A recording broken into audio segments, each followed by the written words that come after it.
et vous voulez guérir donc, les problèmes de maladies cardiovasculaires, et vous mangez encore du gras, vous mangez encore n'importe quoi. Ouais, voilà. Et puis, enfin, pas uniquement vous mangez le gras et le cholestérol, mais vous mangez moins de fibres et moins d'antioxydants, moins de phytostérol, moins de phytostrogène. Et c'est le régime moderne. Il y a moins de phytostérol parce que les graines ne sont pas inclus dans le régime, à savoir le lin, le sésame, les graines de nigel, la fenugrec, le cresson, la fenouil, donc l'anis, l'anis, et puis on a les graines de chia, les graines de coriandre, il y en a beaucoup. Là, c'est les sources de phytostérol, phytostrogène. Bon, il n'y en a pas dans le régime moderne. Le régime moderne, c'est frites, hamburgers, pain blanc, et puis une boisson gazeuse ou une bière, hein, pour les non-musulmans.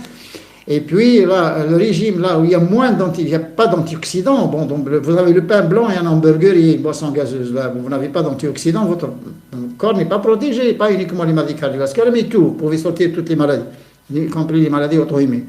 Là, vous voulez guérir des maladies cardiovasculaires et dans votre régime, il n'y a pas d'antioxydants, pas de fibres, pas de phytostérol, pas de phytostérol. Et puis, vous avez trop de gras, et vous avez trop de cholestérol et trop de sucre. Donc c'est un métabolisme calorique surchargé et forcé. C'est normal que vos veines et vos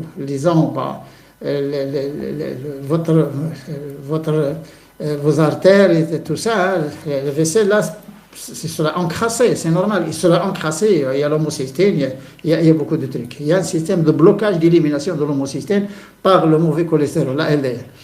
Donc là, ces traitements, vous savez bien, ils ne sont pas suffisants, ne sont plus suffisants dans notre époque si vous ne changez pas votre mode de vie, tout simplement. Voilà, c'est la clé, hein, c'est le mot de passe.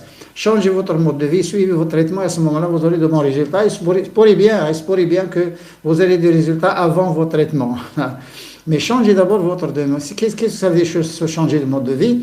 Il faut manger simple et faites votre cuisine. Je ne vais pas vous dire manger équilibré. Manger équilibré, hein, c'est quelque chose qui ne veut rien dire. Hein. C'est de la palissade. Manger équilibré, c'est quoi équilibré? C'est quoi, hein? Et les gens qui disent qu'un équilibre, c'est quoi un équilibre, monsieur? Vous le dites là ou foutez la paix? C'est quoi un équilibre alimentaire? L'équilibre alimentaire, c'est tous les groupes alimentaires. Il faut qu'ils soient représentés dans votre menu. Tous les groupes alimentaires. Il ne faut pas qu'il manque un groupe. Le premier groupe, c'est les céréales. Choisissez ce que vous voulez. Il y a le blé dur, le tendre, il y a l'orge, il y a l'avoine, il y a le riz, il y a l'alpiste, il y a le quinoa. Il y en a beaucoup. Choisissez ce que vous voulez. Le deuxième groupe, c'est les légumineuses. Vous avez les lentilles, la fève, vous avez le soja, vous avez les haricots, vous avez aussi le petit pois, etc. Choisissez ce que vous voulez. Il y en a sans varier. Si vous ne pouvez pas manger de la fève ou de la pois chiche, il y a le petit pois, il y a les lentilles, il y a les haricots et tout. C'est les mêmes. Les légumes, c'est un groupe là qui est caractérisé par les mêmes constituants chimiques, à des concentrations bien sûr variées. Et puis le troisième groupe, c'est les légumes et les feuilles vertes, parce qu'il y a des légumes sous forme de feuilles, il y a des légumes sous forme de racines, il y a des légumes sous forme de fruits, donc tous les légumes.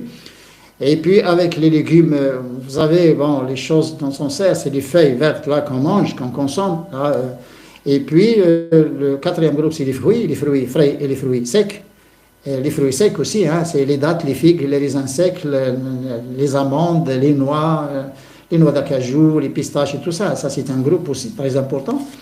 Et puis, moi, j'ai incrusté un groupe, là, où j'ai mis la matière grasse naturelle. Il n'y a que l'huile d'olive. Au Maroc, on a l'huile d'argan, mais dans les pays, il n'y a que l'huile d'olive. Il n'y a que l'huile d'olive qui est une huile noble, saine et naturelle. Il n'y a pas d'antioxydants chimiques, il n'est pas raffiné, il n'y a pas d'additifs, à condition qu'il ne soit pas emballé en